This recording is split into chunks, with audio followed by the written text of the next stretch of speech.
All righty. Good morning, everyone. Happy Wednesday. Welcome to our third, I believe it is, our third eAR reporter training for the reporting year 2023. Today, we're going to be going over Section 8. Next slide, please.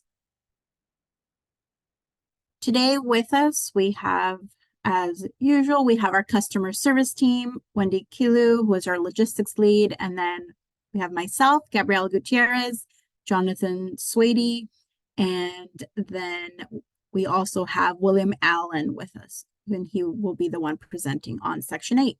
Next slide. You will be able to participate in this webinar. There'll be two ways. One is by submitting a question using your Q&A feature at the bottom of your Zoom screen.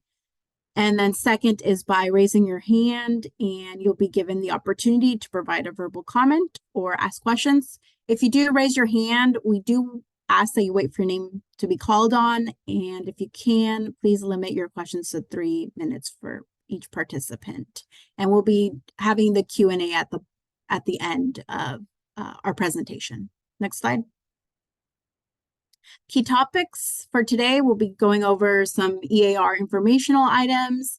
And then, like I mentioned in the beginning, we'll be going over Section 8, which includes customer charges, income, and affordability. Next slide. Important reminders. The eAR reporting deadline is April 1st. And then another important reminder is that next Friday, March 1st, is the deadline for applying to get technical assistance in completing your eAR. And then a reminder that we will be having our last brown bag training next week on the 28th. If you haven't registered, please go ahead and do so. Next slide. Just reminders, if you guys have not checked out our eAR website, we really encourage you to do so. There's really, really great resources on the eAR website. Next slide. And there's also resources that can be found on your eAR portal homepage.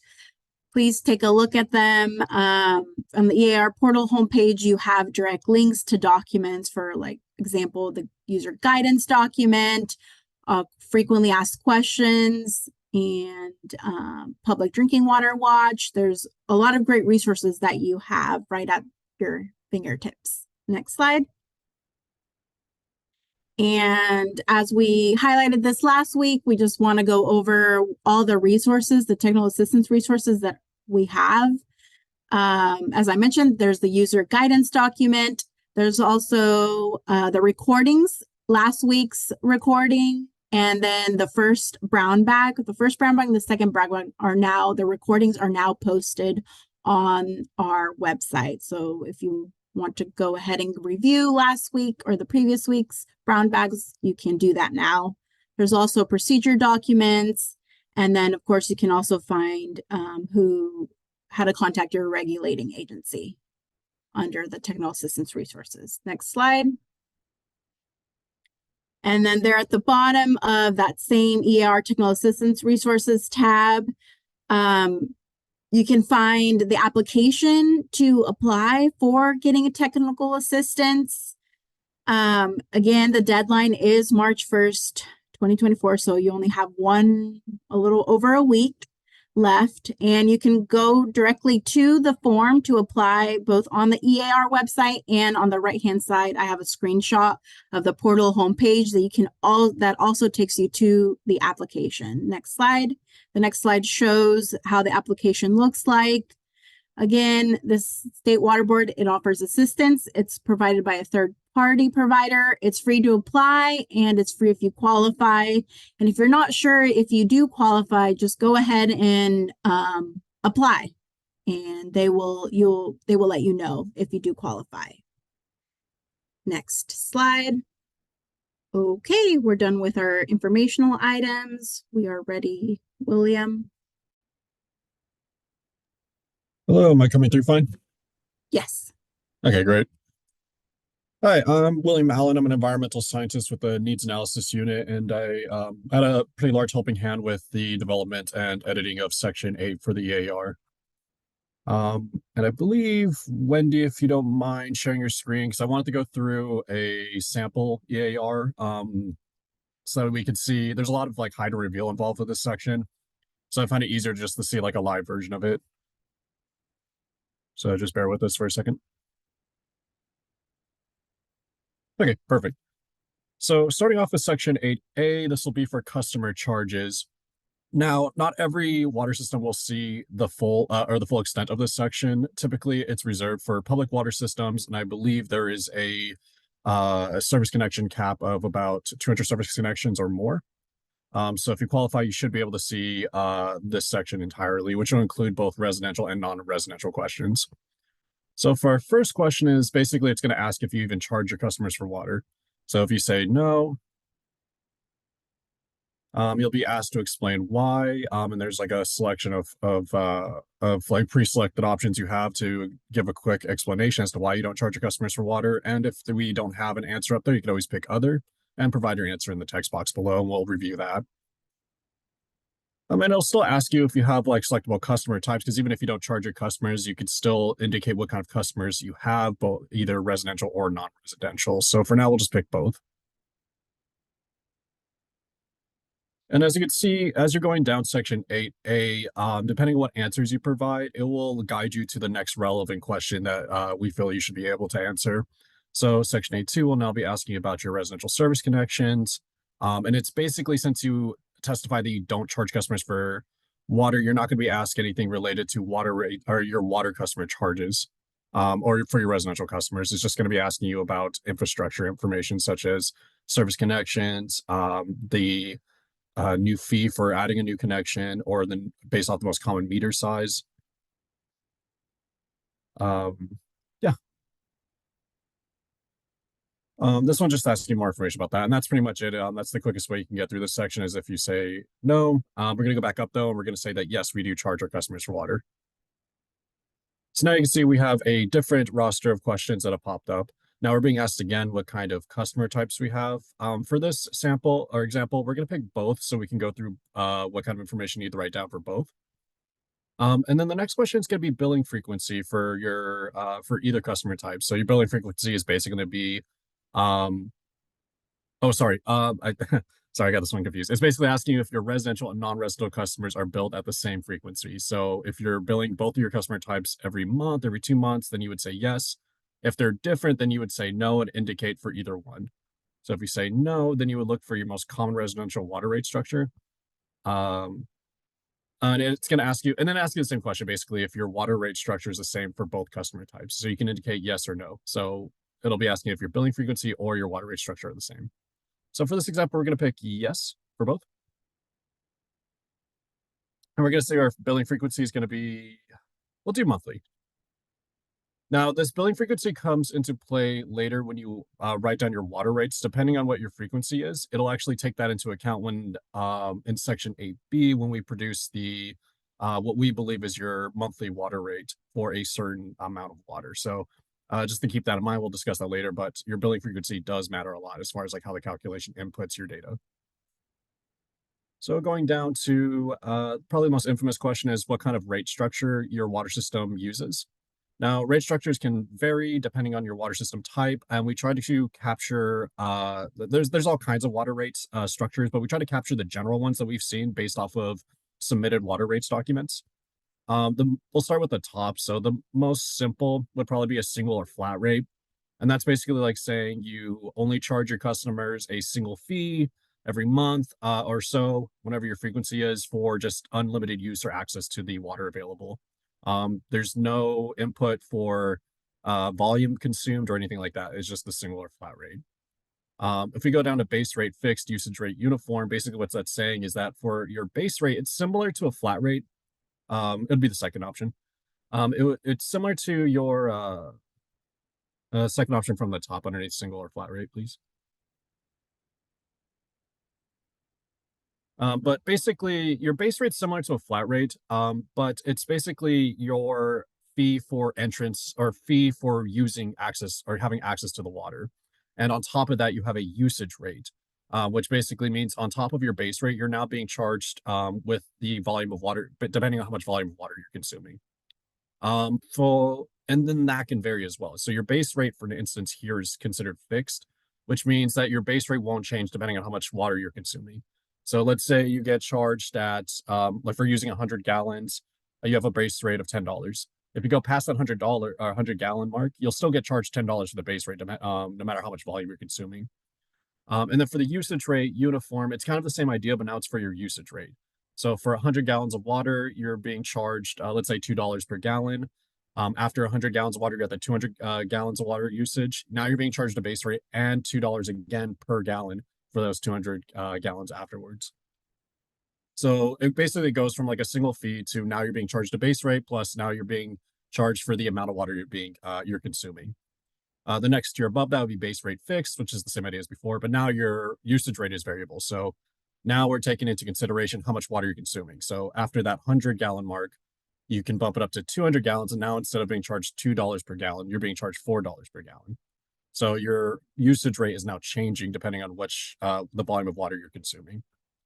And then we have base rate variable, usage rate uniform, which is when your base rate changes depending on how much volume of water you're consuming, but your usage rate is not changing.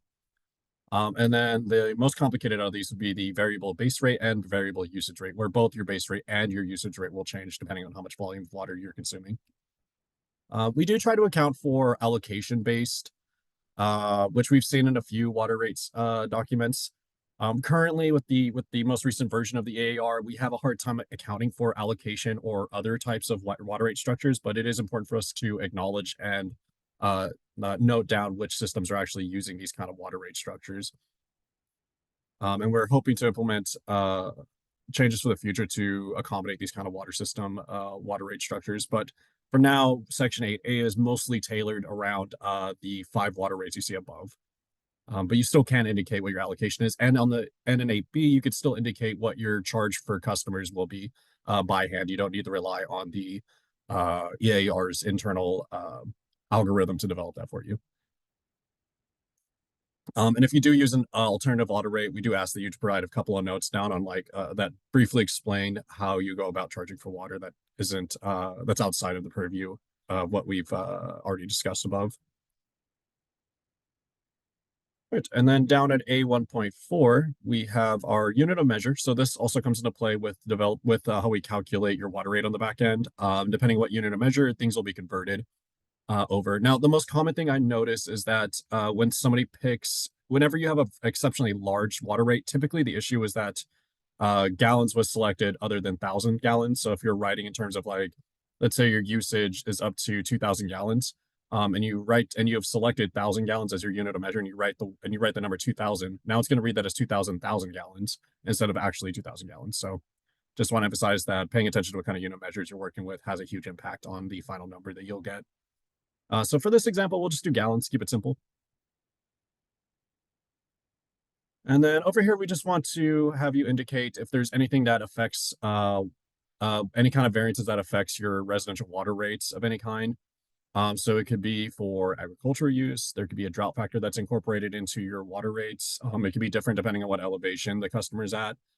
Just something to give us more of a more detailed purview of how water rates are distributed across your system. These just give us a better idea of what is actually being represented by the data here, because we know we're asking for an average, so it helps us caveat that average. And then down below in A1.6, so your residential customers can be split up into single or multifamily units. Single family being that of a housing or a single housing unit. Multifamily relating to your apartment complexes or townhouses, usually where there's groups of service connections put together. And for now, we'll say yes. So we're going to have we have both single family and multifamily billing classes for this case. And we're going to say, did your water rates change in the reporting year? We're going to say no for this one. Then we're going to scoot down.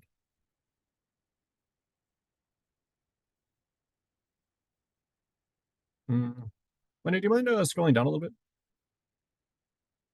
Can you scroll back up? Sorry, just noticing that the table didn't load in properly. Do you mind scrolling back up? Maybe we didn't select something correctly. Yes. Oh, for a 1.6, please select yes if you don't mind.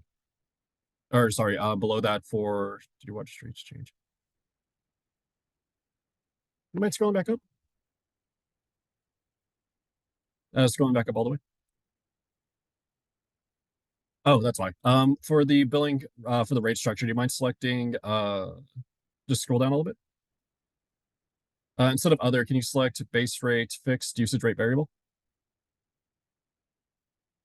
Yeah, perfect. Okay, so actually, that's a pretty good point to bring up. So if you select a rate structure we cannot accommodate for, such as allocation or other, you won't see the table to input your data. And the table will change depending on which rate structure you select. So I find this one to be the most common one that I've worked with. So we'll start with this as the first example.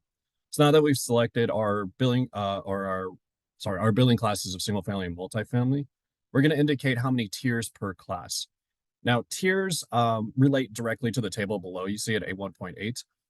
Now, you could say tiers are mostly based around unit of consumption or volume of consumption. So remember earlier when I mentioned that your usage rate or your your base rate can be variable.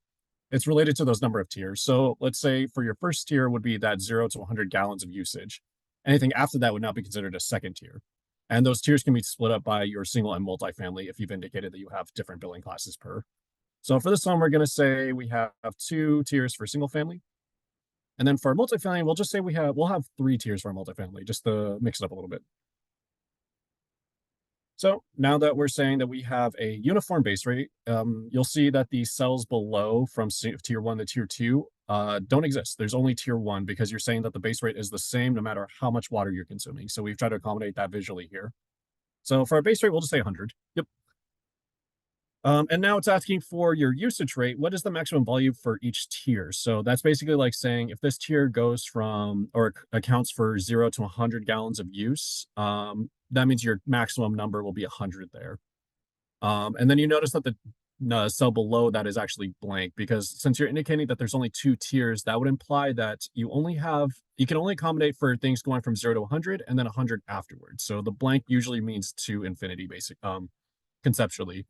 Now I'm sure if your water systems are charging very little for a ridiculous amount of water, there's probably something you can do to accommodate that. But just for how the math works out, that's how you can think about it. If you see a blank cell, you could think of that as like anything beyond what your last tier was stopping at.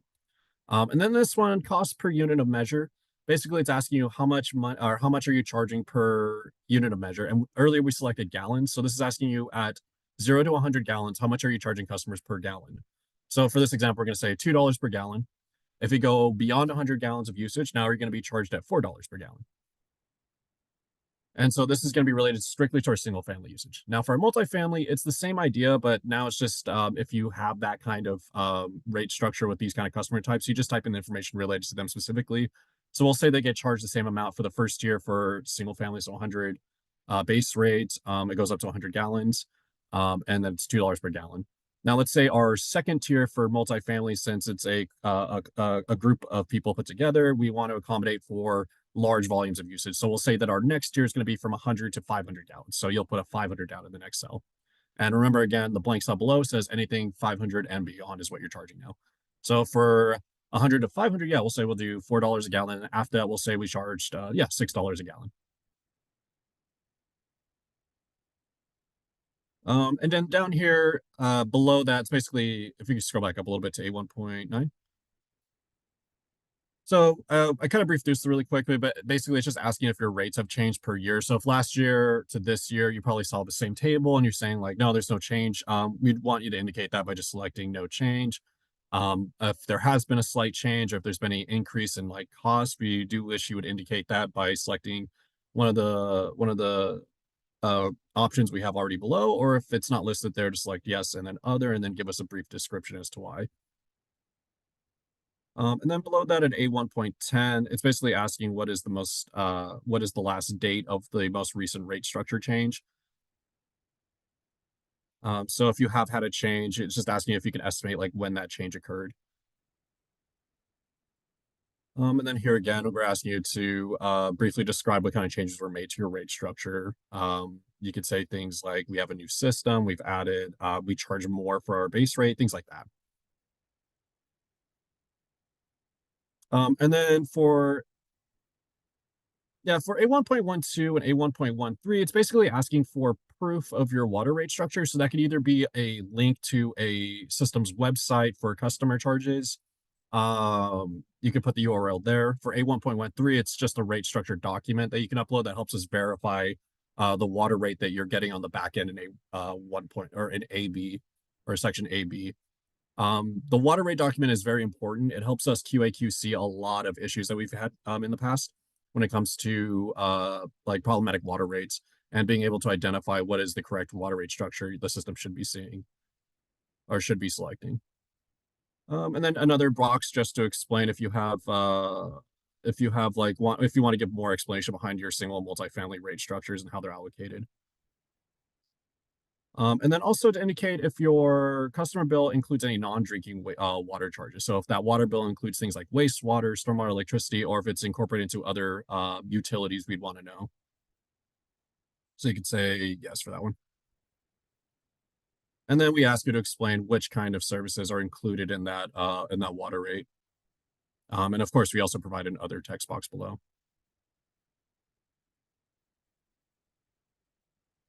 And then down below, it's that you get, once again, you get hit to the residential service connection questions. We could skip through that. And since we indicated that we had both residential and non-residential customers, since you selected non-residential, if you select both or non-residential, you'll see A3, which asks you a very similar set of questions to the residential customers. So for the first one, it's basically asking your unit measure. Again, we're going to pick gallons. What kind of connection types you have for your non-residential customer, for your non-residential connections. So you could say commercial, landscape. And then if you have other, obviously you could put it in the other box. A3.6 is basically asking you if you have a variable rate structure. So we could say yes, unless you just charge everyone the same, no matter how much water they're consuming. And depending on which kind of non-residential customers you selected, it'll provide a box for you to determine the number of tiers of charge that you have per customer type. So we can say for commercial 1, for landscape, we'll do 2. And then for, I think you selected other, we'll do 3. And as you can see, that affects the table below. Depending on what number of tiers you have, you'll see different levels of cells that are available for you to fill out information. So for our commercial, we'll just use the same example, $100 base rate, 100 gallons as the maximum tier of consumption, and the costs per unit of measure. Now, there's something I should probably point out with this table. You notice that all the cells are available. Like for instance, commercial tier 1, since there's only one tier, doesn't make sense for us to put in 100 for the maximum unit of measure. We utilize the residential water rates more heavily than we do the non-residential water rates. So more attention has been made towards QA/QCing the non-residential table. Or my bad, the residential table. But that doesn't mean that the non-residential table is not important. There's just less visual aids for this one. So for this one, I want you to keep in mind that when you're saying we'd actually want to delete the 100, since there's only one tier, you'd want to leave that space blank, indicating that it's it'll be for commercial tier 1 usage rate structure. So the base rate would be 100, and then the next one would be just left blank. Since you only indicated you have one tier, you want to say only charge $100 no matter how much water they're consuming. And for this example, you're saying that no matter how much water they consume, I'm still charging them $2 per gallon on top of their base rate. For things with more than one tier, you'd want to provide a top unit of measure for the first tier.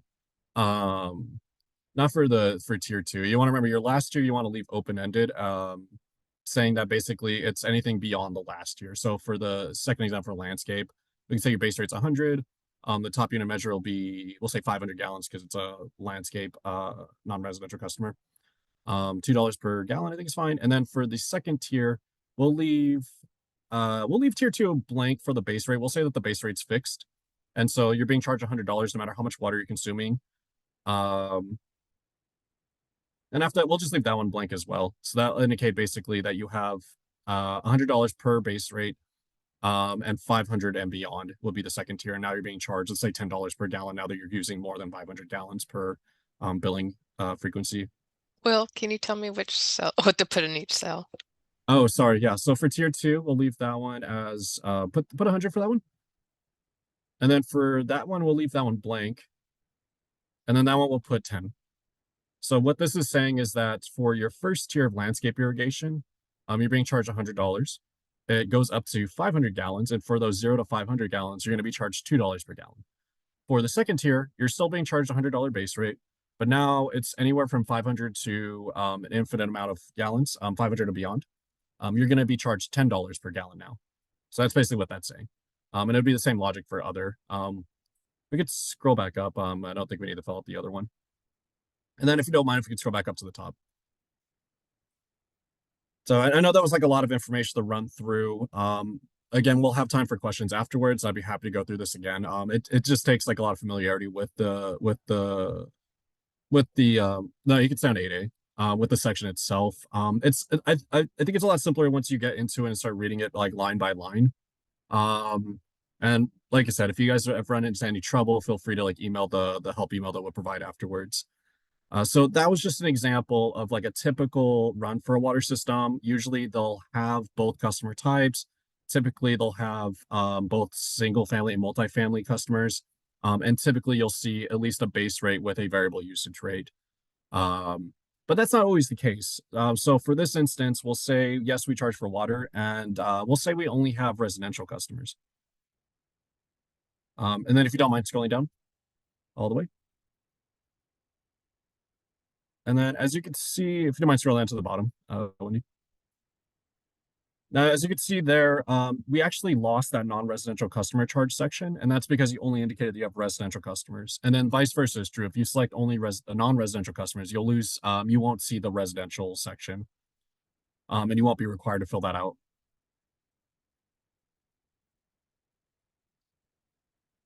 So if you don't mind selecting residential. I think where the most common issue comes up is just selecting the correct rate structure. So if you scroll back up, we'll go to the rate structure question. So we'll say this time we have a base rate that's variable and a usage rate that's uniform. So we'll do base rate variable, usage rate variable, because that's technically the most complicated one you can have on here. So what we're saying here is that depending on how much volume of water you're consuming, you're being charged a different base rate and a different usage rate per tier. So for this one, we're going to leave it at monthly for our frequency. We're going to leave it at gallons for our unit of measure. We'll just say that those things also are incorporated into our rate structure. And for this one, we'll say, yes, we have two different ones. We're going to pick, I see somebody raised their hand. Are we going to be taking questions now, or do you want to like hold off? I'd like to hold off to the end. Okay, got you. Yeah, if you could just make a mental note of what you had a question about, I'd be happy to go back and talk it over. So for A1.6, we're going to say yes. And then for A1.7B, we're going to say we have 3 tiers for our single family and only 2 tiers. Actually, let's leave it as pick 1 for our multifamily. Now, the pick 1 option basically indicates... Oh, no, we can't. Okay, so you saw that right there. If you leave it at pick 1, you'll see that there's a flag above. It says 2 or more tiers defined for usage rate structure. Now that's a warning letting you know that since you selected you had a variable base rate and a variable usage rate, there should be more than just 1 tier per customer type. So to fix that, you basically go back up here and be like, oh, sorry, I misclicked. I meant to select 2 tiers. And you'll see that disappear as you type in data. So we'll say for a single family, our first tier is going to be for our base rate. We'll say it's $10. Sorry. Yeah, we'll say it's $10. So for the first cell, it's basically asking the same thing for our usage rate. What is the maximum volume of water here? So we'll say this goes up to 100 gallons. And we'll do the same thing for usage rate.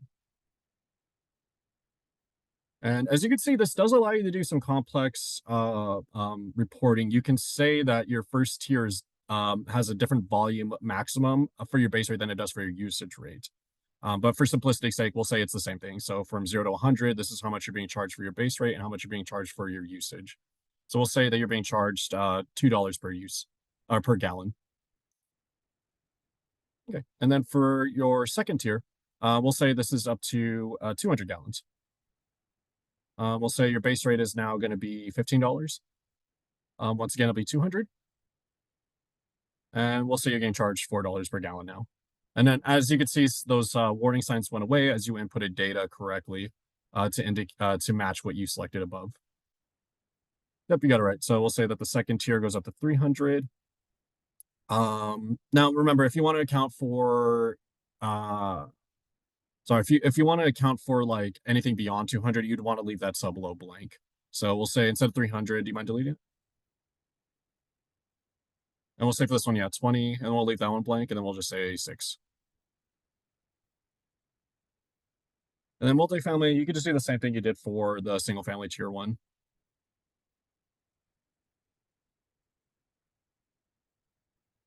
Now leaving the last tier blank for the volume of water per tier is pretty important when it comes to how we actually calculate the average water rate that we use. I'll get into detail about that in 8B, but just keep in mind that what we ask for can sometimes, we ask for an average water rate at 6 HCF per month. So across like all water systems, what we look at is we standardize your water rate to say, how much would you charge a customer for water if they use 600 cubic feet of water for a month? And so our backend calculation basically takes this data and converts it over into that specific unit. Now, whenever you're indicating this, 6 HCF can easily go beyond your last tier. If you like, let's say we put, I can't remember the exact conversion of what 6 HCF or 6 HCF is in gallons, but let's say that your tier 3 was 100 gallons. The calculation would have a hard time accommodating because now you haven't indicated how much you charge after 100 gallons because that's your top volume and there's no other volume afterwards. So sometimes that can come into play when it comes into how you write it in the table. Okay, I think that looks good to me. Mind scrolling down? Okay, I think this is okay to move on to section 8B, so we'll click next. You want to make sure that you're clicking the bottom buttons at the bottom of the eAR, this pre-fill to next little gray questions or little gray buttons. I'm not sure if it's still an issue, but in the past we've had problems with if you scroll up to the top, you saw you could select different sections by tabular in tabular form. I'm not sure if this is still a problem, but in the past we've had issues where if you selected, let's say you selected 8B to get to the next section, it wouldn't save your results from the previous section. So clicking next for sure will save the results you inputted for 8A. Also, Will, this is Wendy. I just want to mention that the section 8A and B tend to be a little longer in runtime because there's a lot going on in the back end. So please be patient. We know that these sections are a little longer in load time than other sections. And as you can tell, I'm in a test environment, but as you can tell, my computer is taking longer than normal for other sections. So yeah, there we go. Okay. Yeah, you captured it perfectly. Because we have that backend calculation related to A1.8, it takes a while to incorporate all the data you inputted and convert it to that 6 HCF per month standard customer charge that we use across the state. So once you finally load it into section 8B, you should be greeted with the first question, B0. The information you're going to be reporting is going to be related to your water system's income and expenses. And we just want to capture if this income and expenses is related to a calendar year or a fiscal year of your definition. So if you select calendar year, it'll automatically assume, like obviously it's going to be the previous calendar year from January 1st to December 31st. But if you select fiscal year, you can actually define what that fiscal year start date is for yourself using the month, day, year format. So for this example, we'll just say calendar year to make it easier for ourselves. Okay. So for B1, basically it's going to be asking you generalized questions about your water system's revenue from different sources. So B1.1, what is the total revenue you collect from your water rates for residential customers only? Now this is specifically related to how much income you're coming from related to water consumption charges. So your customer rates and charges. I don't believe we're not looking for other incorporated data into this part. So like you don't want to incorporate if you charge them like for garbage and including like on top of their utility and stuff like that. You just want the straight number from their water rates alone. So we'll say for our calendar year, we get $1,000 from our customers. We have a very small system. For B1.3, this is going to be like where you incorporate those other fees and charges related to your water rates. So instead of just being straight water rates revenue, now you can incorporate other utility charges that you give to your customers. And we do have examples below, such as late fees, notice fees, penalties, and shutoff fees that are incorporated into those water rate charges.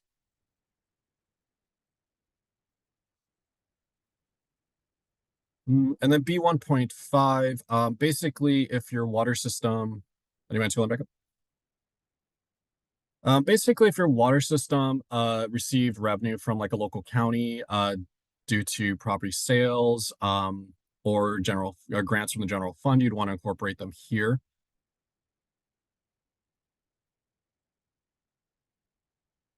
So we'll say for this one, we'll do stormwater tax or fee. And then you want to just write down the total amount you gained from that revenue. And then you could also type in how much revenue that was transferred out of your system towards the county or other governmental offices due to these fees. So we'll say we gained 100, but we transferred out 50. And then this B1.7 is just to capture anything else that's that you generate revenue from your customers that's not related to water rates or late fees. So anything else you want to capture here, and you can give a description as to what this amount is related to. Yeah, like a cell tower. And then it'll auto-calculate or auto-summarize what you have inputted and basically give you what we think is going to be your total annual revenue for the reporting year. And then in B1.9, so this is that table that gives you that where all of the data you inputted in will produce an outcome. I'm kind of glad we got an error because this helps us walk through a troubleshooting scenario. So with B1.9, we've incorporated a lot of like yellow to red flags that indicate that there's probably a problem going on with your water rate and how it was reported. So for this instance, we got a red flag saying that our water rate is exceptionally high because now we're saying that we charge customers $500 or greater than $500 for water. And as you can see, there's different tiers, 6 to 24 HCF. Basically, it auto calculates the amount you would charge a customer for your water system at 600 cubic feet of water consumption for a month. And so the auto calculation is saying that we're charging customers $26,000 per month for 600 cubic feet of water. So the way we'd go about fixing this is to say, you could either do an alternative amount if you don't want to go through the rigmarole of going back and trying to troubleshoot, or if you can't figure out how to troubleshoot. And you can provide an alternative amount. We'll say like, no, that looks completely wrong. If we were going to charge customers 600 cubic feet of water for a month, I'd say we charge them like, I don't know, $300. So you could type in the 300 and you can write a comment saying, auto calculation is incorrect. This is how much we would charge. Please see rate structure submitted or something like that. And what we'll do is that whenever we utilize these water rates, typically we'll take your alternative amount over your auto-calculated amount, just for QA/QC's sake. But we would prefer if you would actually go in and describe or go in and work with the table to give us like a more accurate result. So for this example, Wendy, if you don't mind, we're going to go back to A1.A, or my bad, to 8A, section 8A to fix that error. So it looks like our water rate is exceptionally high. So we're charging $26,000, I believe. So that might just be an issue with, that might be the actual number depending on the fake numbers we inputted. So I think a better way to fix this would probably be just to use 1,000 gallons instead of just gallons.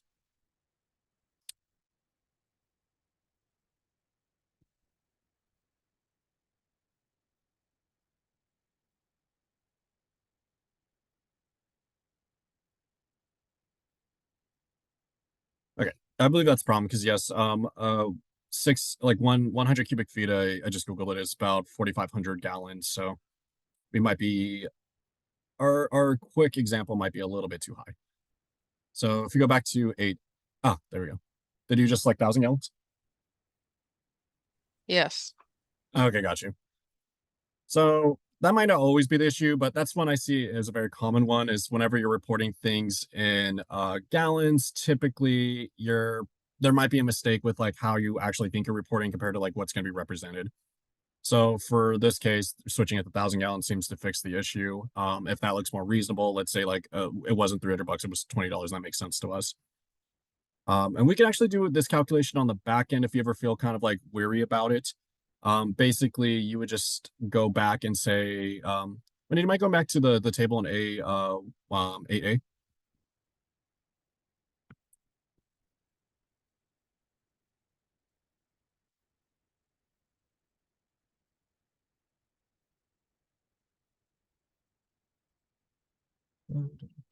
Okay, so for our example, we were asking for 6 HCF. So basically, that's going to be a water consumption past our 200. Well, since we switched it to 1,000 gallons now, we're reading this as our top unit of measure for our first year is going to be 100,000 gallons. So 6 HCF is 4,500 gallons. So we're going to be in the tier 1 category. So now we're going to be charging $10 up to 100 gallons. So it's going to be $2 per gallon. So basically to be 2 times 4,500 plus $10. Or I guess it would be 2 times 4.5 because it would be 6 HCF is technically 4.5 thousand gallons. So that would be I believe 9 plus 10. So it'd be about $19. Now remember, it's not technically 4,500, it's 488 point something. So it would basically be 4.5 times 2 because that's how much we're charging per unit. So that's 4.5 times 2 plus the $10 base rate. So that should give us that $20 outcome you saw on the back end there. And then if we could go back to 8B.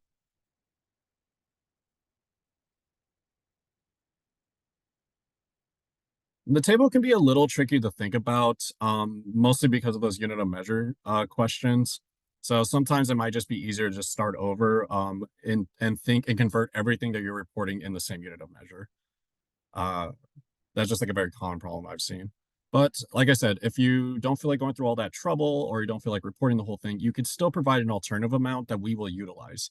But doesn't mean that we're not going to review what documents you submitted and reach out to you to get a cleaner, better understanding because we do want to utilize the eAR to its full extent and get a very accurate reading of what your water system wants to represent. So after B1.9, then we're going to be asked how much, what are the number of days of cash on hand that you have for your water system?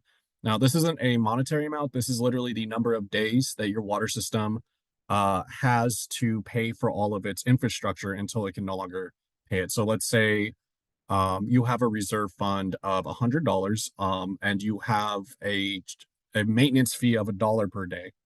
So with that in mind, you would say my number of days of cash on hand is technically 100 because I only have enough money to sustain my water system for that 100 days within my reserve fund, if that makes sense. I've just seen some confusion as to whether people think that's like the amount of the reserve fund, but no, it's specifically like the actual number of days. And then you can always provide a comment on your revenue in B1.1. Now from gain to expenses, this is where you can report how much revenue your water system has lost annually. The first is going to be for operations and maintenance expenses. That should just be like your standard, the standard wear and tear of a water system operating throughout the year and how much that costs for the water system.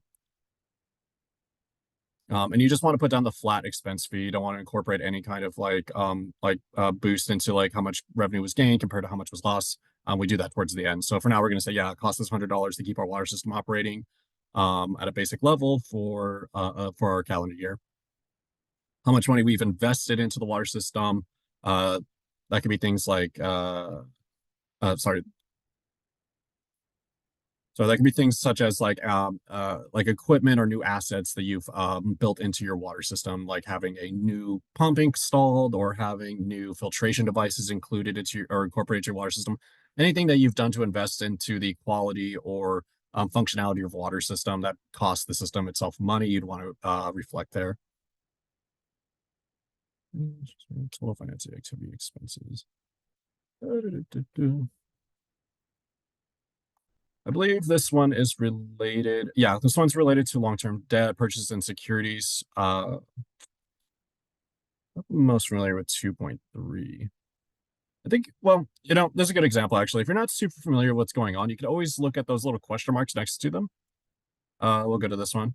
And it should provide you a quick explanation as to what this is. Like if I wasn't too sure what finance related expenses are, it could give me a quick snippet here. It looks like it was just retirement of long-term debt, purchase of securities, interest expenses. And it gives you an example if you do not have anything related to that, you could always provide a zero amount. And if you're still not sure, feel free to reach out and we can troubleshoot it together. Every water system is unique, so sometimes specific problems will come up from a specific system, and we just have to look through the documents to get a better understanding of what we should be reporting. And then in the end, it'll summarize all of your expenses together and give you a total amount. Down below. I believe I skipped over. You can also provide other expenses, obviously, and provide a note as to what those expenses relate to. And it should add them up below. Now, you will get a warning if your expenses exceeds your revenue. I don't believe it prevents you from stopping or for submitting your report, but it will give you a quick yellow flag saying that you are losing more money each year than you are gaining. So that might be an indication of your water system, perhaps financially not doing so well. It's not a definitive declaration. It could just be an issue with how it's being reported, or maybe what we're asking for doesn't reflect the true nature of your system's income. But it is something to keep in mind that it will be flagged.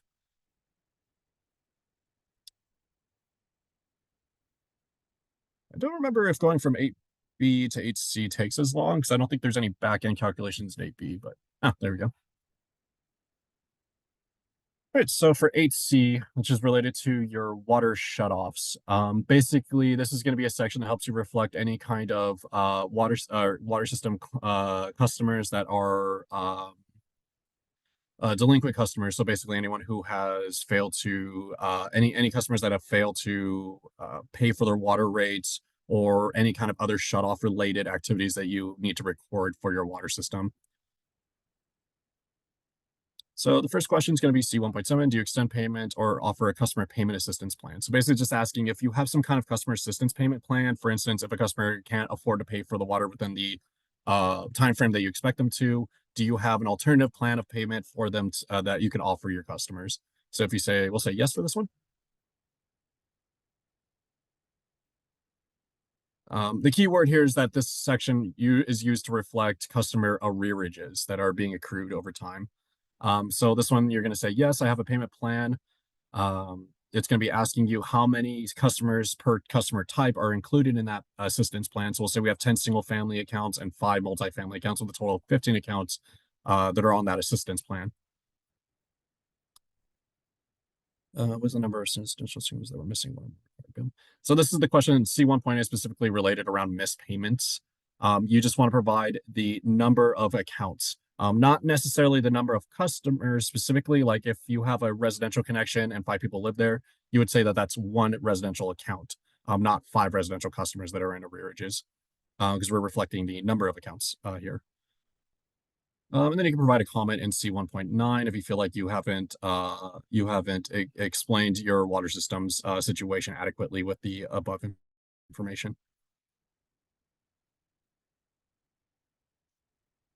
Now there are programs out there that allows a water system to potentially transfer customer arrearages outside of the water system scope. A really common one would be like the teeter plan, where customer arrearages are transferred in a way to the local county.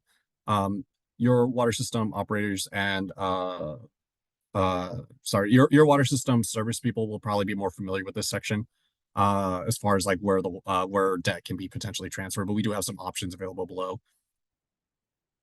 Typically it's going to be asked, typically the two that we reflect is mostly, are you transferring your debt to the county or not to the county, like to a third party? And if you have some other type of debt transfer program, you could always select other and provide it in the comment box. That would appear below C1.10 if you select it. Yep. And then just asking if you provide any kind of a bill assistance to customers. Perhaps you have an agreement with a customer where they don't have to pay their water every other month or something like that. So you can provide other types of assistance, special medical need, just to reflect like how that's what kind of agreement you have with those customers. And then there's another one similar to that where it's asking if you provide any kind of benefits to single family or your multifamily. You can select, I guess this one will be specifically for which type of customer. So we'll say we only do it for single family customers. And then you could say, what is the benefit I give them? Yeah, you can say I give them like $50. I give them $50 off every month for their water rate charge, and that's the benefit they are provided. You could say, yes, I am partnered with an outside utility, outside entity. Households, and then you can provide information here.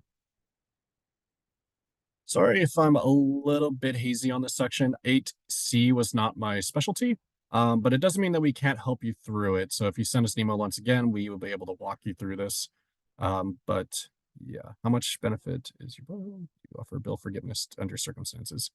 This one's a pretty big one. So offering bill forgiveness, you could say, yes, we offer bill forgiveness, and you can explain why. And then you have to provide the number of accounts you've forgiven the bill on and the amount that's been forgiven. So we can say like for a month, we forgave, $50. And then any comments. But that was 8C. It's mostly just related around customer assistance and customer debt and customer arrearages and how you would want to reflect that for your water system. But that was the entirety of section 8. I'm sure there are plenty of questions we could probably go over right now. Wendy, do you want to throw anything else in, or did you want to start going over questions? Yeah, one more slide. Okay.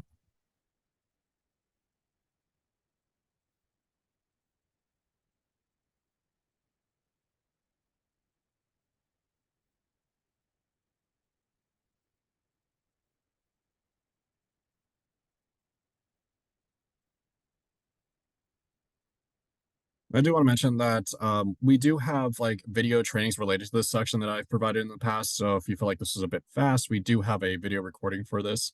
And when you correct me if I'm wrong, we'll probably be giving out these slides that incorporate section or a slide version of section 8. Yeah, unfortunately, we can't post slides at the moment, but people can request it via our customer service email for those slides. But we will be posting this video on our website. Got you. And then, yeah, I'm glad you brought this up. Sorry, I almost forgot. So if you have questions about like how we're utilizing the data that's incorporated in section 8, some examples will be for our dashboard. So we have our safer dashboard that reflects the risk assessment for water systems that's performed each year, the results of that risk assessment. And that risk assessment incorporates water rates into our affordability categories for the for your water system. And you can go there and check out your water system and how it's doing. It provides it provides data across various indicators to show you where your system potentially could be lacking behind. And again, we also reflect this in our affordability dashboard, which takes a closer look specifically at the affordability portion of that assessment and gives you a breakdown of how your system is performing on an affordability scale. This right top corner is the affordability dashboard, and it'll give you our estimate for your monthly water rate cost charges. Remember, that's at 6 HCF per month. What we think your household income is based off of an MHI analysis that we perform. And from that MHI analysis, we can get an estimate of whether or not your system would be determined as disadvantage or non-disadvantage within the area. Yeah, and then if you have any questions or need any further assistance, always feel free to email. And we'll try to get back to you as soon as we can or at a convenient time for yourself.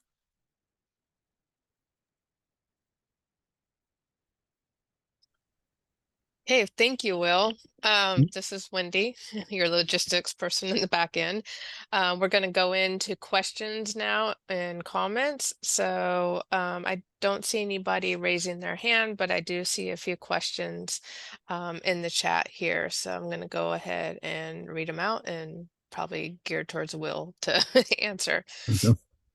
A variety of questions regarding shutoffs were shown in 8C. Were included in 2023 template that was released. Are those questions included in the eAR? I think what they're talking about is in the template when we pushed out the template. Unfortunately, the eAR on the back end when we create that form, it includes all questions and some may be hidden. So I think the answer to your question is no, not all those questions will be visible in the 2023 eAR. Okay. Question on 8A or question on section 8 income B 1.3, 1.4, 1.8 and expenses 2.1 through 2.6. Revenue is not applicable for a federal facility. Would it allow us to enter 0 on this section? Last year we had to enter one amount because it was not allowing us to enter 0. Yeah, I'm pretty sure we haven't accommodated for the 0 function because we rely on it so heavily for the other water systems. So unfortunately, I think you're going to have to provide a 1 on there. But what I would suggest is that in your in the comment box below, I would indicate that you were told to provide a 1 to represent a 0 because of your federal facility status. Thank you. Yeah, I just want to note that the eAR is not a perfect tool. It is still an ongoing project. So every year we're trying to incorporate better solutions to make it easier to reflect like the variety of water systems that we have to accommodate for. But for now, that's just our interim solution that we're going to have to implement again, unfortunately.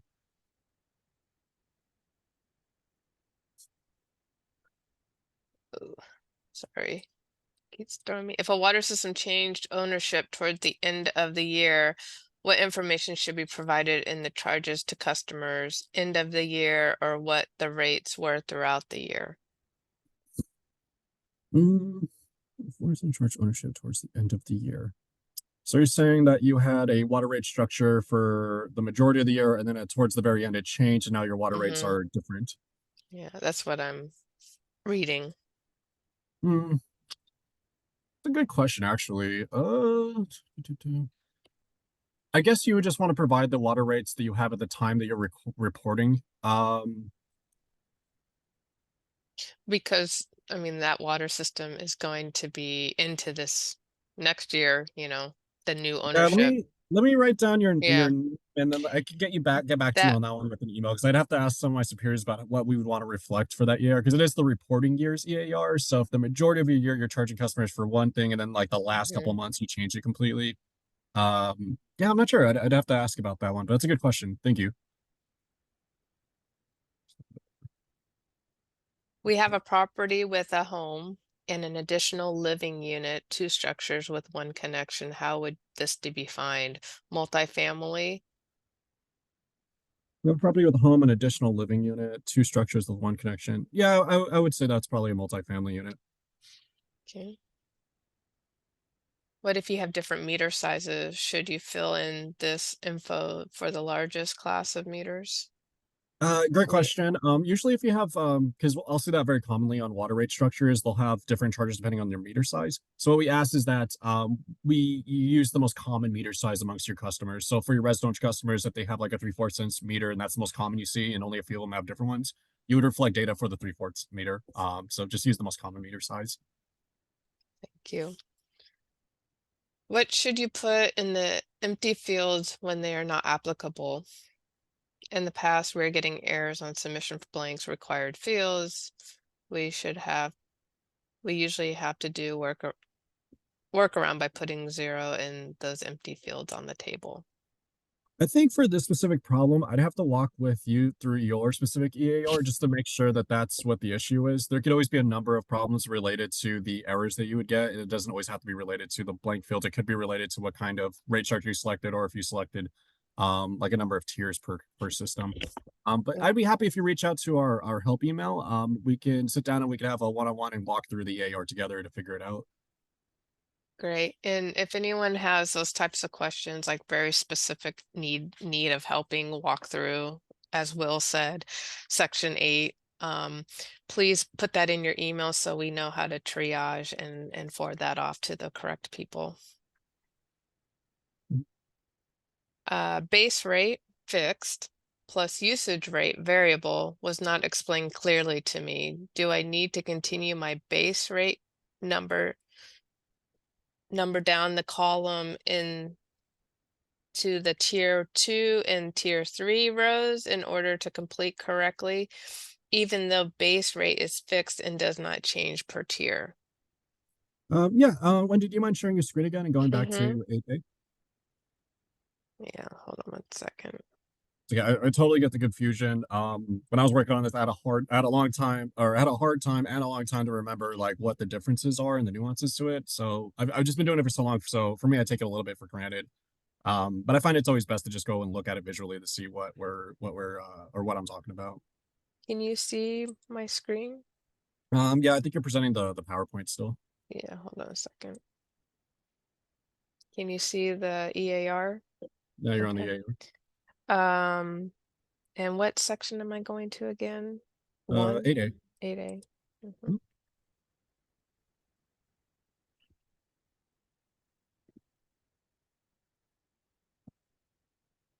And then I do want to note that I see Debbie Lee and Brad Cornthwaite with their hands raised. And I Yeah, apologize, Brad, if I got your last name incorrectly. yeah, those I'll do after we do the questions. So we will get to them. Thank you, Will. Gotcha.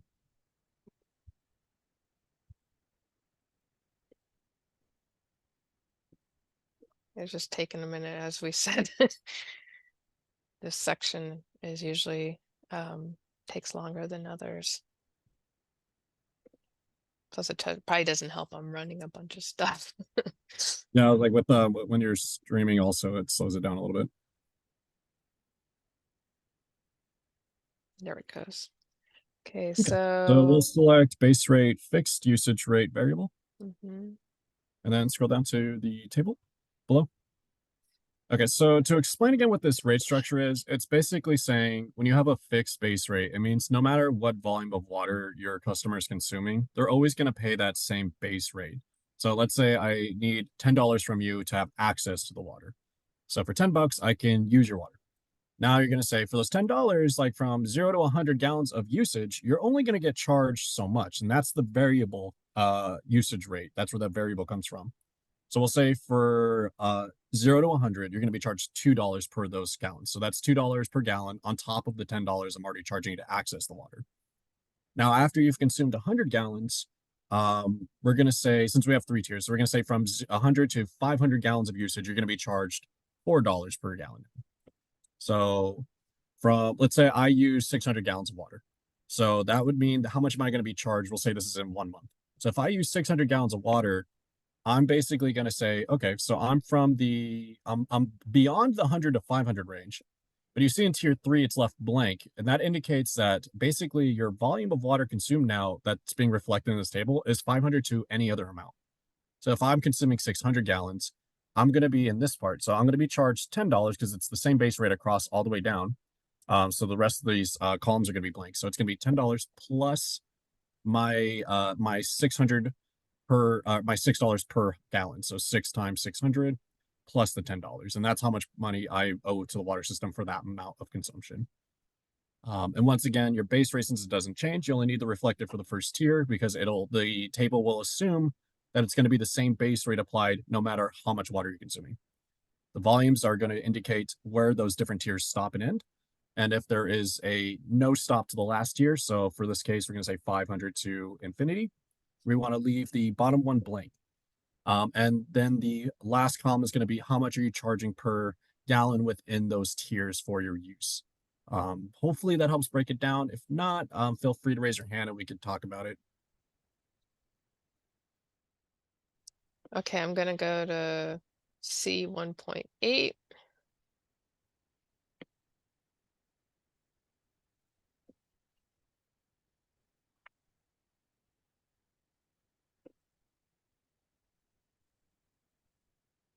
And Oh, it was meant for non-residential. Okay.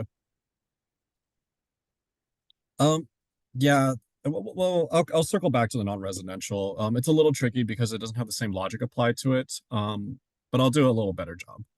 Just keep that in mind. We'll go back since we're already in section C and it takes a while to load. Okay. So for C 1.8, what is the number of residential accounts and mixed use that includes residential that were missing one or more required water bill payments at the end of the year? Basically, it's asking you how many of your residential accounts, and accounts is just like for your water rate structure, you'll say like this account owes me this much money. It's not necessarily like a specific number of people, it's just what that account is as its own standalone. If they didn't pay a water bill at the due time and they still owe money to the system, you want to indicate that as as one account that now owes money. If you have multiple accounts, and say you have 5 accounts that have missed bill payments and are still in debt to the water system, you want to reflect that as 5 accounts. And then I see Brad had his hand up and he's the one who asked the question. Wendy, do you mind if I just let him talk? Hold on. Yeah, I'll unmute him. Go ahead, Brad. Can you guys hear me? Yep. Yeah, I can hear you. Okay, perfect. Yeah, sorry, both the last two are mine. The base rate fixed and the usage rate variable. Oh, okay. Well, 2 birds, 1 stone. Yeah. So while we're at C18, when you said it originally, you said number of residents accounts that were missing one or more required water bill payments at the end of the year. Is that literally what you want? Because I don't know that our system tracks that, and that's going to be a really difficult thing for me to get if you just want to know basically who was late at the end of the year. If you want to know who had arrearages, to us an arrearage is basically at a shutoff point where they owe us, multiple back owed, and we've actually went out to shut them off, kind of a thing. I can track that number much easier. So it's just a little confusing, and then if you push the question mark, it doesn't really explain it that much better. Okay, so you're wondering if there's a difference between a customer just missing a bill payment or a customer being shut off for not paying a bill. Right. Because we're in that section, well, and I don't know if you're aware, but C1.1 through C1.6 is also missing on all of mine. And actually in a couple of my systems, C1 point whatever is missing and it goes straight to C2. Yeah, that's normal. It's usually dependent on the system type and the I believe size. You'll see different questions depending on how you enter this or on when you load in section 8C. Okay. Yeah, I have 8 that I'm dealing with, 2 large and 6 small. Got you. But the 6 that are small are still giving me, because I have some in the small system that have shutoffs or that had certain stats. And then I had others that don't, and I don't know if it just so happens to know, but it's the ones that I don't have the stats for and are missing the section. But I feel like I answered everything prior to it exactly the same leading up to here, so it's just weird that they're missing. Got you. Yeah, I would say, Brad, if you don't mind, maybe we could schedule a meetup and just go over this like independently. I just feel like that'd probably be the best solution for this because it'll give me time to think about this question a bit more because I think that's a good point, whether we're asking for just missing or completely shut off. And then since you're dealing with multiple systems, I think it would just be easier if we just did this as like a one-on-one thing. No problem with Brad, why don't you just go ahead and send the eAR customer service an email saying that you'd like to request a meeting with Will, and we'll forward that off to him. I'll do that. I'm working with Lisa Strickland for PCWA. She's coordinating. Oh yeah, so I'll work with her to get that. Yeah, that name sounds familiar. She emailed us too about something on the eAR. We keep coming up with questions. And yeah. So no, that's what we're here for. 100% right for you guys. So yeah, thank you. Appreciate it. Sorry, it's not a quick answer, but kind of how it goes with these EARs. No, I get it. So you want me to hold my base rate fixed also until that one as well? Yeah, I think that usually also the customer charge is easier to go through if we just do it like one-on-one, because then we could talk about like how like charges are distributed to customers a little bit easier. Maybe we can capture some nuance there. Okay. All right. I just tried to mimic the table above it, but I know that last year it gave Lisa some fits trying to turn it in, and so I'm taking over the data input of this section. So I'm anticipating some of the headaches that she had. Gotcha. Yeah. No, we'll cover that once we schedule a meeting. I've done a lot of troubleshooting with the residential rate structures, so We should be able Okay. to, I feel like we should be able to get it, unless you got a very unique situation going on. I don't think so. I think it's just clarification. Everything else has been relatively easy. I think this is my 5th year doing these for you guys. So, Okay, got you. you know, Well, thank you so much for your patience. I know the eAR can be a real pain to get through, so it can be a little bit of super a, appreciate you putting in the work. yeah, no worries. It can be a little bit of a headache sometimes, but it's Yeah, just it's a one whole of those project in things, you itself. know. Yeah, so it's no big deal. It's just, you know, trying to get it right. I don't like doing things wrong. So, but No, got you. Thank you. I actually completely understand everything else. So I'm going to go ahead and jump off this call here in a second. But I appreciate your guys' time, and I'll work with Lisa to get in touch with you, and we will talk soon. Sounds Thanks, good. Brad. Thank you, All Brad. right, thank you guys. I'm gonna go ahead and unmute Debbie since she has her hand up.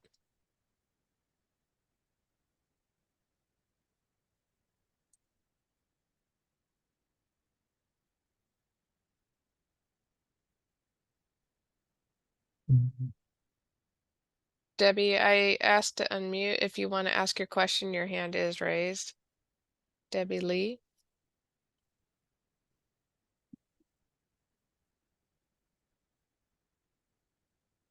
Okay. I'm gonna go ahead and go back to the questions. Is this supposed to be on a full accrual basis for revenues and expenses, including depreciation?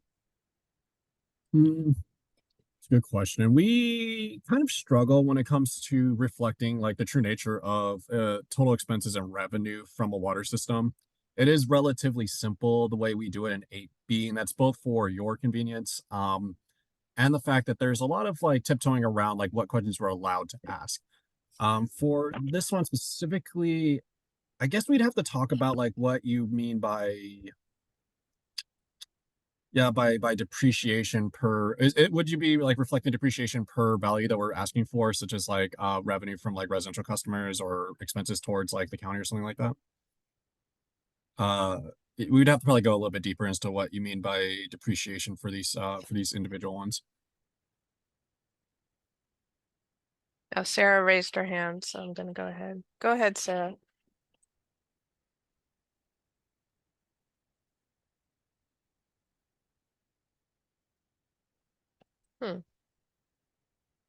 Wonder if we hold on a second here. Try something else.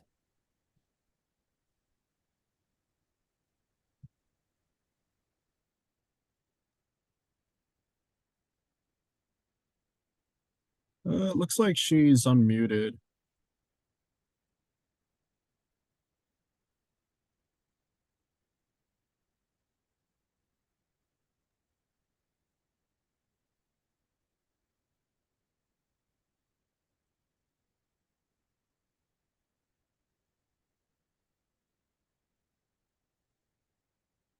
Okay.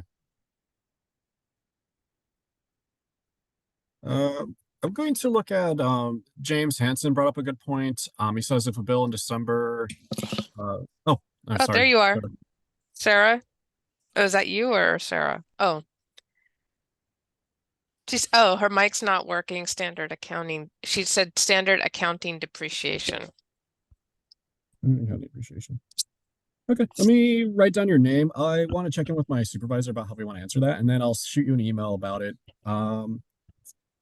Actually, let me put my let me send you my email. Can we like individually message people? Yeah, I'll do that real quick here. Okay. Or if you could just message her my Yeah, I work did. email. Okay, thank you. Is it your full first name? Yeah, it's just Yeah. William.Allen at Waterboards. Got it. Gotcha. Yeah, as you can see, there's a lot of nuance to like water system reporting. So it makes it quite difficult to come up with like a general survey for everyone. So more or less, typically what the solution will just be like a troubleshooting section. But we're hoping that we can mitigate that in the future. So whenever you come to these like specific issues, they're very important to bring up because then it helps us like helps us navigate like what kind of things we need to incorporate for later iterations. Yeah, sir, if you just shoot me an email, I'd be happy to discuss it with my supervisor. And then we can talk about like how we want to adjust the amounts you're putting in.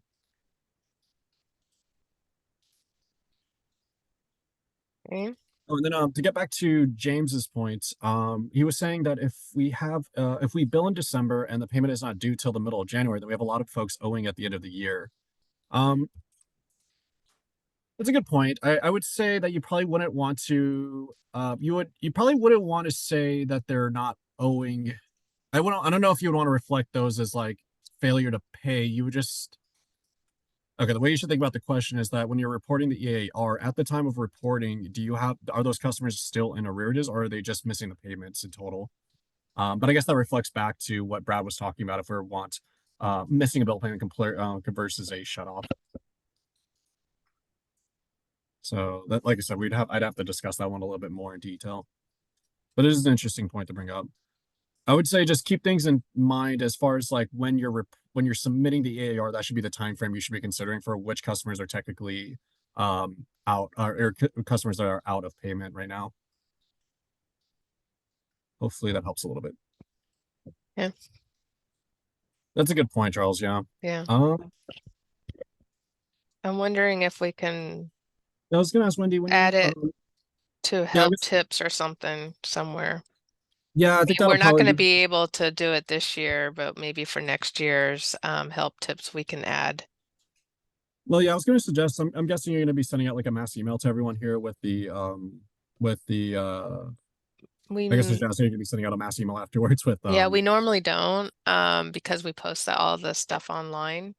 Oh, okay, got you. Then maybe we can talk about like posting like a Q&A document after this that has some of these because I think a couple of questions that are brought up are worth like posting out there. We could potentially get them posted on That the sounds great. Yeah, there's a document I think under your section on our website in regards to like schedule.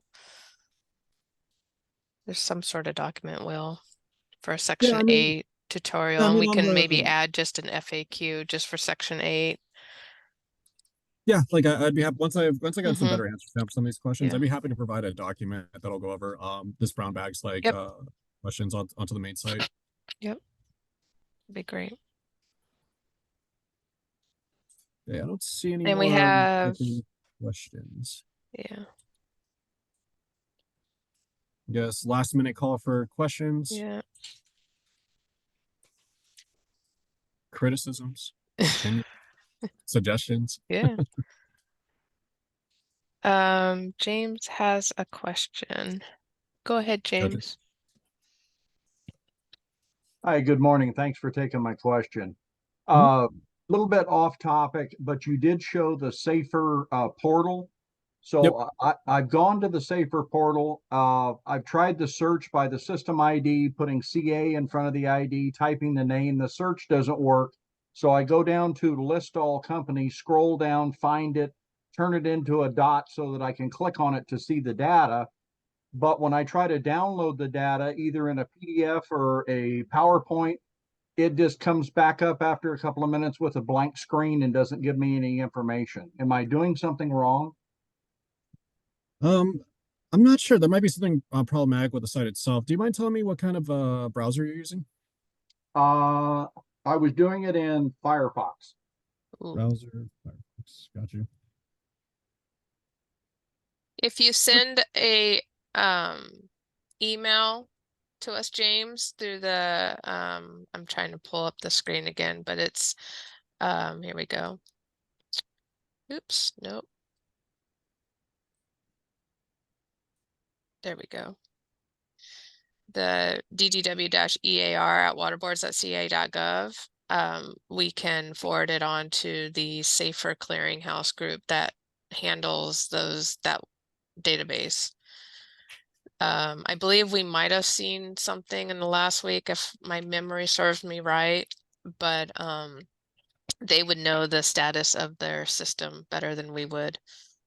Yeah, I mean that's something we really care about is making sure the portal's working. Now there could be a number of reasons. There could have been an update to the portal recently that is causing a lag in it actually working functionally. One thing I would say, like in the meantime, while you're waiting for an answer through the email, you could try to clear your cache, and see and or basically clear your cache and then try to reload the page again. That might be causing an issue. Otherwise, it could be a problem with the Safer dashboard itself. We'd want to check that out like immediately. But sorry Okay, for the confusion. I appreciate it. My board knows that we're doing this eAR, and they're always asking where is this information going? And I'd like to be able to present a document. The PowerPoint option would be wonderful. We could do that at a board meeting and show this is the data that's collected. This is how the state rates us, and it's just an excellent information tool for my board. But I can't extrapolate anything out of it, and I have to do it live on the website. No, I understand. I mean, if for an interim solution, perhaps in your email, if you can provide me the water system you want data for, I can give you a summary of the of its results for your convenience while the dashboard's still being worked on if there is a problem. All right. Well, thank you for that. I Oh, appreciate it. I'm Nothing, okay. sorry, James, I misunderstood you. I didn't hear Safer dashboard. I thought you said Safer clearinghouse. So my bad. But I'm glad Will was able to provide assistance. All right. Thank you. Okay, as we'll try to wrap this up, any last hands or questions? Please enter your questions. Let's see here. It looks like there are.